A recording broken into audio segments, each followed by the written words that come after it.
Assalamualaikum warahmatullahi wabarakatuh. Alhamdulillahi rabbil alamin. Wassalatu wassalamu ala asyrafil anbiya'i wal mursalin. Nahmaduhu wa nasta'inuhu wa nastaghfiruh. Wa na'udzu billahi min shururi anfusina wa min sayyiati a'malina. Man yahdihillahu fala mudilla lahu wa man yudlil fala hadiya lahu. Rabbi shrah li sadri wa yassir li amri wahlul 'uqdatam min lisani yafqahu qawli. Amma ba'd. Alhamdulillah, bersyukur kepada Allah Subhanahu wa taala kerana dengan izinnya dapat bersama pada malam ini. Insya-Allah pada malam ini saya akan sambung perbincangan kitab Mishkat Al-Masabih, Mishkatul Masabih, Al-Mishkatul Masabih. Hadis yang ketiga. An Amr bin Yahya Al-Mazini, muka surat 57. Muka surat 57, hadis yang ketiga. Perbincangan ini masih lagi berkait dengan perkara yang sunat lah. Berkait dengan wudu, perkara yang sunat berkenaan dengan wudu. An Amr bin Yahya Al-Mazini an abihi annahu qala li Abdullah bin Zaid bin Asim wa kana min ashabin Nabi sallallahu alaihi wasallam wa huwa jaddu Amr bin Yahya, hal tastati'u an turiyani kaifa kana Rasulullah sallallahu alaihi wasallam yatawaddau? Qala Abdullah ibn Zaid na'am, fada'a bi wudu فأفرغ على يديه فغسل يديه مرتين ثم تمضمض واستنشق ثلاثة ثم غسل وجهه ثلاثة ثم غسل يديه مرتين إلى المرفقين ثم مسح رأسه بيديه فأقبل بهما وأدبر، بدأ بمقدم رأسه ثم ذهب بهما إلى قفاه ثم ردهما حتى رجع إلى المكان الذي بدأ منه ثم غسل رجليه. رواه مالك والنسائي ولأبي داود نحوه ذكره صاحب الجامع. Diriwayatkan daripada Ammar bin Yahya Al-Mazini daripada ayahnya bahawa dia berkata, Abdullah bin Zaid bin Asim yang merupakan sahabat Nabi sallallahu alaihi wasallam serta datuk kepada Ammar bin Yahya, apakah engkau boleh tunjukkan kepadaku bagaimana Rasulullah sallallahu alaihi wasallam berwudu? Abdullah bin Zaid menjawab, ya.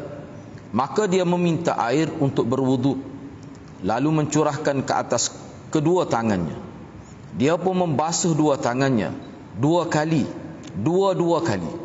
Dia basuh tangan dia tu, tangan di sini maknanya pergelangan tangan itu. Tangan bukan tak termasuk lengan lah. Ini mana tangan itu mana sampai ke pergelangan tangan itu. Jadi dia basuh tu dua kali. Kemudian berkumur dan memasukkan air ke hidung 3 kali. Selepas itu dia membasuh wajahnya 3 kali. Kemudian membasuh dua tangannya dua kali sehingga 2 siku. Kemudian dia menyapu kepalanya dengan 2 tangannya dengan memulakan bahagian hadapan, yakni bi muqaddami ra'sih. Dengan kedua dia sapu tu dengan kedua-dua tangannya.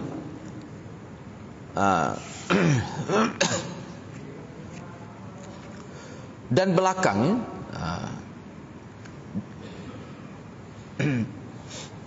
dia sebenarnya kalau kita terjemah gini lebih terang lagi lah. Hingga ke belakang tengkuknya. Itu qafa ni belakang tengkuk. Ini dia panggil nahar. Halq ni, nahar ni tempat kita sembelih binatang tu. Di sini. Hak bahagian belakang dia panggil qafah. Maknanya dia memulakan bahagian hadapan dengan kedua-duanya dan juga bahagian belakang tengkuk. Itu. Dia mulakan dengan bahagian kepalanya, kemudian membawa kedua-duanya sehingga ke belakang tengkuk itu. Selepas itu dia mengembalikan kedua-dua tangannya sehingga kembali ke tempat yang dia mulakan, yakni bahagian muqaddam ra'si. Kemudian dia basuh kedua kakinya. Hadis ini diriwayatkan oleh Malik dan juga oleh An-Nasa'i. Abu Daud meriwayatkan semakna dengannya. Lafaz berbeza tapi makna sama. Itu maksudnya. Ini disebutkan oleh pengarang kitab Al-Jami'. Hadis ini menjelaskan cara kaifiyat wudu sebagaimana yang ditunjukkan oleh Nabi SAW. Asas kepada kaifiyat wudu yang merupakan anggota wajib disebutkan dalam Al-Quran. Bila kita bercakap tentang wudu, hak yang menjadi rukun lah, perkara yang wajib. Mana kalau tidak basuh yang itu tidak sah, tidak dikira wudu. Itu sebut dalam Al-Quran asas dia tu. Misalnya ni, contoh ni ayat 6 suratul Maidah. Ya ayyuhalladzina amanu idza qumtum ila as-salah faghsilu wujuhakum wa aydiyakum ila al-marafiq wamsahu bi ru'usikum wa arjulakum ila al-ka'bain.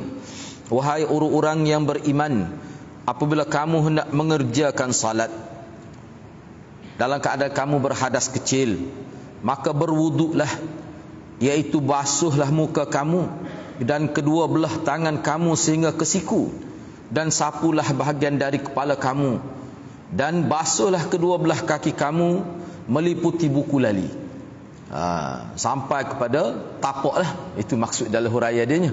Jadi yang disebut dalam ayat 6 suratul Maidah ni perkara yang dikira rukun. Dikira rukun.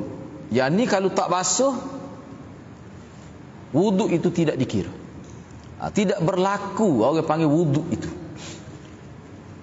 Baik, hadis ini pula memberikan penjelasan lebih detail. Hadis yang kita bincang ni, hadis yang ketiga ini, memberikan penjelasan dengan lebih detail tentang kaifiyat wudu, merangkumi anggota-anggota sunat wudu. Hak tadi dalam ayat tadi sebut hak wajib, hak mesti basuh, hak kita panggil rukun itu. Adapun hadis ini sebut tentang sunat wudu. Wudu dimulakan dengan mencurahkan air ke atas tangan. Perbuatan sedemikian menunjukkan bahawa basuh tangan sebelum mencelupkannya ke dalam bekas air bukan hanya ketika bangun daripada tidur sahaja. Sebab hadis ni tak sebut berkait dengan bangun tidur ni, tapi ada juga sebut basuh tangan itu. Pengarang Subulus Salam berkata, membasuh kedua-duanya bukan hanya ketika bangun dari tidur, sebagaimana hadis yang telah kita bincang sebelum ini. Bahkan ia adalah sunat wuduk semata-mata. Jika seseorang bangun dari tidur dan mahu berwuduk, maka zahir kedua-dua hadis menunjukkan dia boleh membasuhnya 3 kali kerana bangun dari tidur, kemudian 3 kali juga untuk berwuduk. Boleh juga melakukan satu sunat untuk wuduk sahaja sebanyak 3 kali, dan sunnah bangun dari tidur sudah terangkum di dalam. Maksudnya begini, ini khilaf ulama lah. Dalam kitab Subulus Salam disebut, dalam kitab lain pun disebut. Dia timbul isu di sini oleh kerana ada hadis sebelum ni yang kita bincang. Bila Nabi bangun tidur, jadi sebelum Nabi mengambil wuduk tu, sebelum Nabi celup tangan ke dalam bekas air tu, Nabi curahkan dulu air ke tangan dia. Mana Nabi basuh kedua belah tangan itu. Selepas itu barulah Nabi celup tangan dia tu dengan maksud berwuduk. Itu hadis yang kita bincang sebelum ini. Hadis yang ketiga yang kita bincang pada malam ini, tak ada sebut tu bangun tidur pun tak ada sebut. Cuma yang disebutnya basuh tangan itu. Ada basuh tangan itu. Tangan ni maksud tangan sampai pergelangan tangan. Hak sampai ke siku tu hak lain. Hak tu hak rukun. Disebut gitu. Cuma dalam hadis ni tidak disebut kaitan dengan bangun tidur basuh tangan, tidak disebut. Jadi bila dicampur, digabungkan hadis-hadis sebelum ini, ada setengah ulama mengatakan seperti yang disebut dalam kitab Subulus Salam tu, makna kita boleh buat 2 kali basuh tangan ni. Hak mula-mula tu kita kira hak tu hak untuk membersihkan tangan. Tu. Tapi setengah ulama kata hak tu untuk bangun tidur. Dan kita telah bincang sebelum ni, bangun tidur tu setengah ulama kata hak tu bangun tidur untuk malam saja, hak tidur malam tu. Ada setengah ulama kata tak, tidur siang hari pun boleh juga. Jadi basuh tangan tu dengan maksud membersih tangan untuk celup air. Jadi dalam kes hadis yang ketiga ni, maknanya ada juga.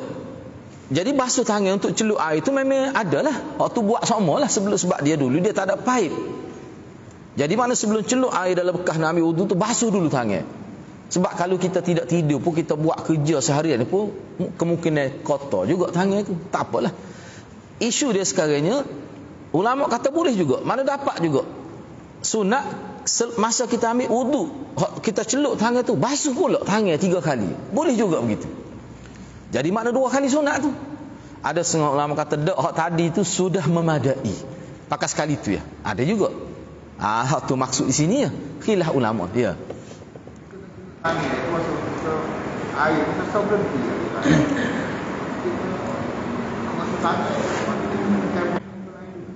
Cebok dia gini. Sebab hak bekah, hak dalam hadis sebelum ni, bekah hak dia sebut tu, bentuk bekah tu bukan baldi. Dia masa beseng kecil. Dia kalau dalam syarah hadis dia sebut, dia kata bekah tu dia muka dia tu besar. Tapi dia bukan baldi. Kalau baldi dia kalimah lain dia guna. Kalimah lain. Jadi sebab tu dia kata curah tu kita contohnya begini. Misalnya kita kata ni bekah air, kita buat gitu. Baldi payah juga nak buat gitu. Ni bekah macam beseng kecil dia buat tu. Lepas tu dia basuh. Selesai tu balik kiri pula, baru dia celup. Itu maksudnya. Ada, tidak mustakmal. Tak mustakmal. Bahkan dalam kitab dalam kitab pun Imam Syafi'i kata tidak dikira mustakmal itu. Dan air itu tentu tak cukup 2 qalah. Kalau cukup 2 qalah tak erak nak curah tu. Muka bekas kecil ya. Tidak mustakmal. Jadi perbincangan mustakmal ni perbincangan lain. Cuma di sini jelas Imam Syafi'i pun sebut dalam kitab tidak mustakmal. Celup tu bukan sekali. Siapa basuh kaki? Dia tak celup kaki. Jangan silap faham. Dia celup ambil gitu. Supaya kita dikolah tengok tak ada cetong nak basuh kaki. Jangan ambil kaki berok masuk le tu. Logah gitu. Kita guna gharfatain, dia panggil gharfatain. Gharfatain ni maknanya kita buat gini. Lepas tu kita letak di kaki kita pun lepas kita air. Lepas tu kita gosok. Itu makna gharfatain. Dia celup, itu maksud dia. Jadi tak timbul mustakmal di sini. Sebab itulah dalam kalangan ulama dia bincang yang dikatakan mustakmal dalam mazhab Syafi'i dalam konteks ni tu, dia jadi perbincangan hangatlah. Jadi sebab itulah isu mustakmal ni dipenekannya dalam mazhab Syafi'i. Tapi kalau kita tengok hadis ni, Imam Syafi'i pun kata tidak mustakmal. Khilaf lah. Cuma kena faham tu. Kalau kita nak kata celup tu jadi mustakmal, nak kira ke mana hadis ni? Hadis sahih ni. Dalam kitab Al-Um pun Imam Syafi'i sebut tidak mustakmal. Aku tidak anggap istikmal tu. Tidak anggap air yang telah digunakan sehingga tidak boleh digunakan lagi untuk berwudu. Panjang tu kalau kita nak bicara tu. Sebab dengan kita celup tangan apa jadi mustakmalnya? Air tu tak najis pun tetap air tu ada. Mana masih lagi dianggap sebagai wadu, air untuk boleh berwudu. Tak kata pun. Tak kata tu. Gitu. Tak apalah tu. Jadi kalau hadis-hadis nak pegang juga setengah-setengah pendapat dalam mazhab Syafi'i, nak pegang juga hak tu, maknanya masalah nak pakai hadis ni. Begitu kan. Dia perbincangan tentang mustakmal ni satu perbincangan khusus lah. Sebab tu ulama-ulama dalam mazhab lain dia kritik ulama dalam mazhab Syafi'i bab mustakmal tu. Sebab jelas sangat hadis ni. Hadis ni kalau kita jumpa baru ni hadis lain. Ni hadis lain ni. Tapi sebutannya sama. Kalau dalam Sunan Nasa'i beberapa hadis disebut Nabi celup. Hadis ringkas, hadis yang detail. Tidak jadi masalah. Tapi celup tu selepas dibasuh terlebih dahulu. Baik. Jadi mengikut setengah ulama, kalau kita buat sekali saja, hak kita basuh mula-mula tu sudah termasuk dalam sunat wuduk dah. Tak perlu dah kita buat pula selepas tu. Hak basuh siapa pergelangan tangan. Kecuali hak basuh siapa siku, hak tu lain. Hak tu hak rukun. Baik, membasuh sebanyak 2 kali. Sebab dalam ni sebut basuh tangan ni 2 kali. Bukan 3 kali. Cuba tengok molek tu saat ni. Cuba tengok teks Arab dia tu. Fa afragha ala yadayhi fa ghasala yadayhi marratain. Itu sah. Kemudian dia basuh tangan sampai ke siku pun marratain. 2 kali juga. Tidak 3. Apa maksud dia? Sedangkan kita kata amalan tempat kita ni biasanya kita belajar pun memang 3 kali. Cuba kita tengok. Di sini ada penjelasan. Membasuh sebanyak 2 kali adalah dengan maksud untuk menerangkan harus Kerana sunnah yang paling afdal ialah 3 kali. Hak tu hak ulama terima secara umumnya 3 kali. Hak basuh ni 3 kali. Hak tu pendapat yang paling kuat lah. Tu. Sebagaimana yang terdapat dalam beberapa riwayat asal, 3 kali tu hak asal. Dah itulah pendapat jumhur ulama, hak kuatnya. Jadi sebut 2 sini ayat boleh juga, harus. Bukan bermakna molek gitu. Gitu semua kita amal tak. Tapi bila Nabi buat gitu, tapi kebanyakan amalan Nabinya 3 kali. Tu. Supaya juga kita kata sapu kepala sekali. Tapi ada juga hadis sebut 3 kali. Hak sebut 3 kali tu, sapu kepala 3 kali nak ayatnya harus. Hak kebanyakan amalan Nabi dan para sahabat sapu kepala sekali. Hak tu sebenarnya. Dalam Sunan Abu Daud pun sebut gitu. Bahkan dalam syarah Abu Daud sebut hak 3 kali tu dia berkait dengan musim yang sangat panas. Tak padan nak sapu siapa agak basah sikit, jadi banyak guna air 3 kali. Musim panas sangat. Maknanya bila ulama bincang kenapa 3 kali? Maknanya hak asalnya sekali. Seperti mana hak ni? Berapa 2 kali? Timbul persoalan kenapa 2 kali? Ini makna hak asalnya 3. Bila ada berlaku 2 dibincang. Sebab tu ulama kata nak ayat harus. Nak nyatakan harus. Basuh tangan hingga pergelangan tangan kali pertama sudah termasuk dalam kategori sunat wudu. Hak mula-mula tadi basuh tangan sampai pergelangan tangan. Hak basuh tangan tu sampai ke siku tu hak rukun. Wajib hak tu. Tak buat hak tu tak jadi wudu tu. Tapi kalau buat pula selepas tu, maka bergandalah sunat. Dia gini, asalnya kena ingatlah, takut lupa. Dia sebenarnya ada juga, bukan sedikit ramai juga ulama kata hak basuh mula-mula, hak dengan cara mencurahkan air, bukan celup. Hak basuh tu, hak tu basuh dengan maksud untuk membersihkan tangan. Hak tu tak masuk dalam sunat wudu. Ada yang kata begitu. Hak selepas dicelup itu, selepas bersih dia dicelup, hak tu dikira. Ada yang kata begitu. Khilaf lah. Kalau buat dua-dua pun boleh, kalau buat so pun tak apa dah. Gitu. Sebab tu saya kata zaman kita sekarang ni tak timbul hak ni guna pahit. Walaupun kalau satu rumah pun dia cari pahit lagi. Mana pahit dia dak? Sebab apa? Dia kira mudah tu. Tu. Sunat wudu seterusnya ialah berkumur. Berkumur tu sunat wudu. Imam Nawawi berkata, berkenaan hakikat berkumur, sebahagian tokoh-tokoh dalam mazhab kita berpendapat yang sempurna ialah memasukkan air ke dalam mulut, kemudian menggerak-gerakkannya di dalam mulut, lalu mengeluarkannya. Masuk air tu, buat biar gerak, mana peranan lidah tu, biar air tu musing dalam mulut. Sebab tujuan dia nak bersihkan. Kalau ada sakit baki makin dia lekat tu, dia boleh tertanggal. Itu tujuannya. Kemudian dibuanglah, dikeluarkan air itu. Sekurang-kurang berkumur ialah memasukkan air ke dalam mulut, kemudian memuntahkannya tanpa menggerak-gerakkannya. Hak tu paling minimal. Kalau masuk saja pun tidak gerak air tu lah, masuk saja. Patual tu boleh dah. Tapi itu paling minimal. Dah hak tu sebenarnya kurang tepat, tapi boleh dah. Dia kata paling kurang. Tapi kalau tempat kita, kalau sebut khamar, dia tidak masuk saja. Hak tu hak malik. Sebab tu dia kata menggerak-gerakkan tu, sampai setengah tu dia wak gitu. Tu boleh. Untuk tidak bulan puasa lah. Ketika puasa jangan terben buat begitu. Bulan puasa kat kuat nah khamar. Tak boleh lah. Nabi tak benar, tu ada hadis khusus lah. Seterusnya istinsyaq. Ini hak sunat-sunat ni. Seterusnya istinsyaq, iaitu memasukkan air ke hidung, kemudian menghembuskannya. Hembus tu dia panggil istinsyaq, dia panggil. Istinsyaq ni masuk. Istinsyaq mana buang. Ulama berbeza pendapat tentang hukum melakukan kedua-duanya dalam wudu. Kedua-dua ni maknanya berkumur dengan itu lah, dengan istinsyaq itu. Jumhur ulama termasuk ulama 3 mazhab berpendapat kedua-duanya merupakan sunat wudu. Terdapat beberapa pendapat ulama dalam mazhab Ahmad, iaitu kedua-duanya adalah wajib. Dalam mazhab Ahmad dia kata wajib khamar dengan masuk air dari dunia wajib. Jadi 3 mazhab lagi, mazhab kita kata Imam Syafi'i, Maliki dan Hanafi, dia kata itu sunat lah.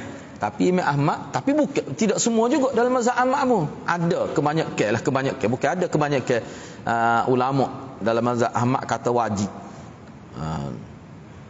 Ada yang kata istinsyak saja wajib. Dan ada kata kedua-duanya sunat. Dalam mazhab Ahmad pun sendiri pun khilaf. Dalam mazhab Ahmad pun khilaf. Jadi sebenarnya jumhur apa dia? Sunat. Terdapat beberapa kaifiat melakukan kedua-dua sunat wudu ini. Ia boleh dilakukan sama ada dengan memisahkan antara kedua-duanya. Ni ambil air tu, ambil air suku-suku. Ambil air berasing khamur air lain, masuk air dalam hidung lain pula. Ada yang kata gitu. Terdapat beberapa kaifiat melakukan kedua-dua sunat tu, khamur dengan masuk air ke hidung. Ia boleh dilakukan sama ada dengan memisahkan antara kedua-duanya. Caranya ialah dengan mengambil air yang berbeza untuk berkumur dan memasukkan air ke dalam hidung. Dengan air yang berbeza, air lain lah. Cara kedua ialah dengan menggabungkan air, iaitu sekali sahaja mengambil air untuk kedua-dua amalan tersebut. Kesemuanya tidak menjejaskan sah wudu. Namun begitu ulama berbeza pendapat tentang manakah yang lebih afdal. Sebab orang kita ni pun dalam kis ni memang amalannya ada kedua-dua. Ada setengah tu dia buat gini ataupun buat gini. Dia khamur tu dia lenggak lalu. Mana air yang sama tu masuk dalam mulut separuh, masuk dalam hidung separuh. Payah kalah nak buat tu. Kena berlatih sakit tu. Ada setengah tu suku, khamur suku, lepas selesai khamur ambil air lain pula masuk dalam hidung.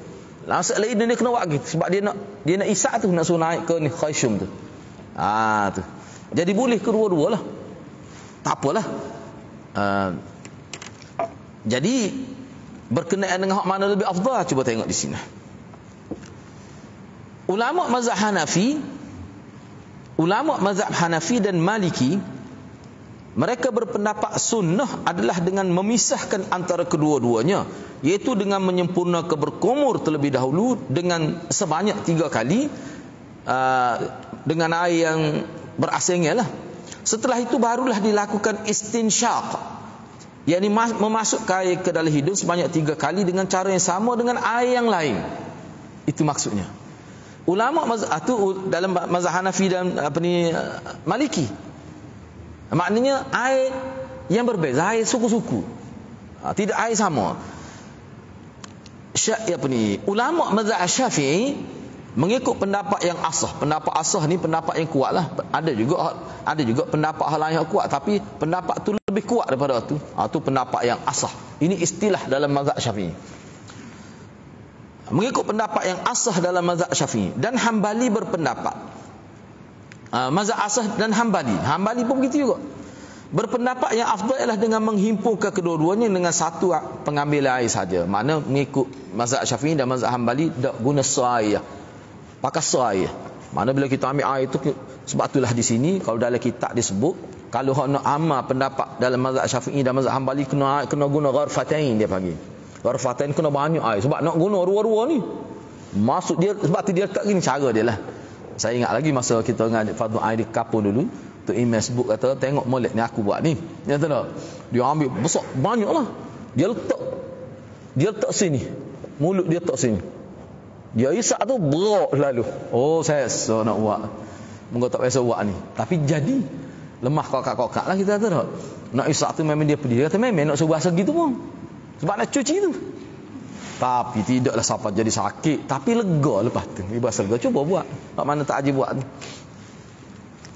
Sebab kalau tidak gitu dia jadi tak masuk air. Tak kena, sebab kalau dia tak gitu, tak sini lalu. Dia isap sekali dengan itu lalu. Kalau tidak tak masuk. Lama masuk air dulu. Nah, dia kena mulut dulu. Payahlah sikit nak buat hal ni. Jadi itu kalau mengikut mazhab Syafi'i dan mazhab Hambali. Mazhab Syafi'i pun tidak begitu. Semua ni mengikut pendapat yang asah, yang lebih kuat. Al-Athram berkata, Al-Athram guna sa' tu, jangan baca Al-Athram. Al-Athram guna sa'. Al-Athram berkata, saya mendengar Abu Abdillah, yakni Imam Ahmad Ibn Hanbal, bila dia ditanya, manakah yang lebih disukai oleh engkau, berkumur dan memasukkan air ke dalam hidung dengan satu cebukan atau mengasingkan antara kedua-duanya? dengan cebukan yang berasingan. Imam Ahmad jawab dengan satu cebukan berdasarkan hadis Uthman dan Ali radhiyallahu. Dan kebanyakan ulama hadis kata hadis ni tidak ada kritikan. Kalau nak ke lebih kuat hak tu hak ni. Kalau nak ke lebih kuat hak ni hak amalan dalam mazhab Syafi'i dan mazhab Ahmad ni. Sebab hadis riwayat Uthman dan Ali tak ada kritikan ulama. Hak lain tu sahih juga tapi adalah dikritik begini-begini. Mana dari sudut tarjih lah juga. Al-Buaiti dari kalangan Syafi'iyah ni makna mazhab Syafi'i, tokoh-tokoh dalam mazhab Syafi'i. Dan Ibnu Qudamah dari kalangan Hanabilah, dia kata harus mengasingkan berkumur dan memasukkan air ke hidung dengan masing-masing 3 cebukan. Maknanya kita asing air yang berasing lah 3 kali belaka. Cumanya air asing-asing, bukan air sekali hak masuk hak khamar dengan hak isap pun sekali, tidak. Harus dia kata. Boleh juga. Diriwayatkan di dalam hadis Talhah bin Musharrif daripada ayahnya, daripada datuknya, daripada Nabi SAW, bahawa baginda memisahkan antara berkumur dan memasukkan air ke dalam hidung. Ini kerana memisahkan antara kedua-duanya lebih menyucikan. Cuba tengoklah 98 tu. Sunan Abi Daud bab memisahkan antara berkumur dan memasukkan air ke hidung. Sunan Al-Baihaqi Al-Kubra bab memisahkan air berkumur dan memasukkan air ke hidung. Tak apalah sebab tu kata khilaf, sebab dia ada dalil juga. Cumanya bab tarjih lah. Ni kata hadis ni, hadis Uthman dengan Ali ni lebih kuat, lebih sahih berbanding kata berasingan itu. Maknanya boleh berlaku. Payah juga nak buat tu. Sebab saya nak buat tu, orang kalah tu. Memang kena air banyak. Kalau air sikit, kalau air pahit ni memang mudah. Tapi kalau pahit hak rendah tu payah juga ni. Kalau hak tinggi tu kita mudah letak tangan, buat lalu. Jadi terahlah buat. Terdapat pelbagai perbezaan pendapat di kalangan mazahib tentang kaifiat yang lebih afdal antara kedua-duanya. Umpamanya dalam mazhab ni. Jadi perkara ni jadi khilaf ni. Hak mazhab Syafi'i hak kata molek sekali pun khilaf lagi dalam mazhab Syafi'i sendiri pun. Dan mazhab Hambali pun khilaf lagi. Tapi umumnya mazhab Syafi'i dengan mazhab Hambali dia kata sekali tu hak molek. Tapi khilaf lagi dalam mazhab. Tu. Misalnya di sini. Ni dinukilkan daripada mazhab Syafi'i ni. Wa fil afdal tariqan as-sahih anna fihi qawlain azharuhuma al-faslu bainal madmadah wal istinshaq afdal.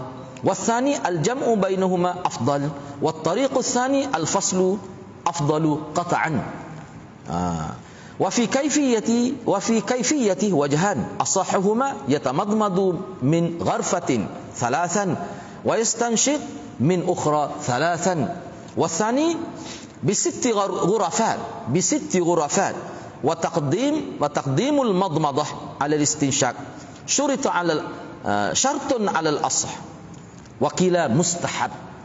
Ada yang kata begitu. Terdapat 2 jalan riwayat imam berkenaan mana yang lebih afdal. Yang sahih ialah terdapat 2 qaul. Ni dalam mazhab Syafi'i ni. Yang sahihnya terdapat 2 pendapat. Pendapat azhar, ni satu istilah ni. Azhar ialah istilah yang memberikan maksud salah satu daripada 2 atau beberapa pendapat Imam Syafi'i, yang mana pendapat yang lain yang juga diriwayatkan daripada tetap menyalahi azhar adalah lebih kuat. Maknanya pendapat Imam Syafi'i itu, dan ada pendapat yang tidak mazhab Syafi'i dalam pendapat Imam Syafi'i. Asalnya pendapat Imam Syafi'i, tapi ada juga pendapat tokoh-tokoh dalam mazhab Syafi'i, kira-kiranya pendapat tu pun kuat juga. Tu. Dan apa ni, maknanya pendapat tu, beberapa pendapat Imam Syafi'i, yang mana pendapat yang lain yang juga diriwayatkan daripada Imam Syafi'i tetapi menyalahi azhar adalah lebih kuat juga. Maknanya beginilah, mana satu pendapat daripada Imam Syafi'i, jadi pendapat lain yang ada pun mana kuat juga. Kalau hak asah tadi, pendapat hak lain tu kuat, hak ni lebih kuat, tu asah dia panggil. Tu istilah dalam fiqh Syafi'i lah. Tu.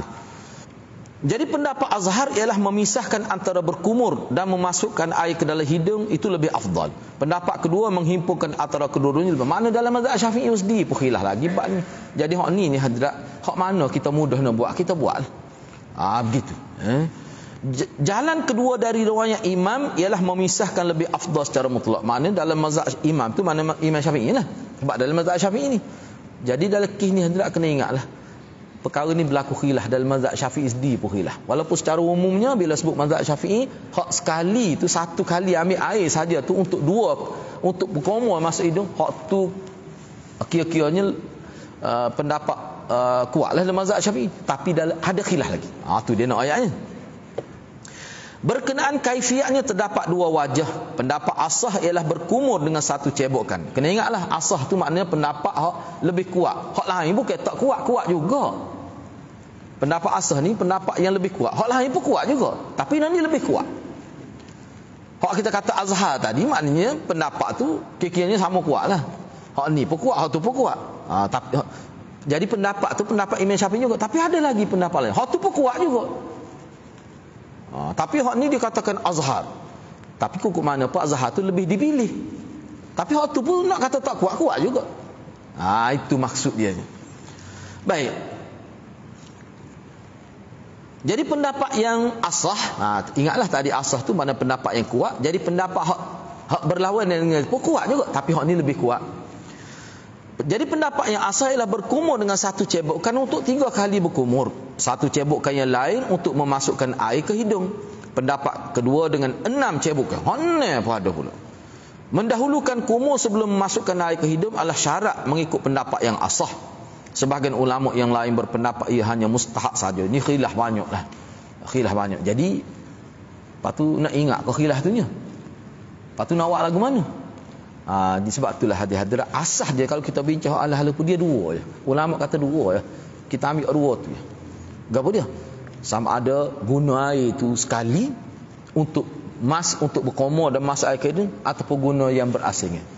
Hak tu yang asah dia. Situ sebenarnya lebih utama. Tu. Jadi hak kata 9 kali saat ni lagu mana? Dia 9 kali lah.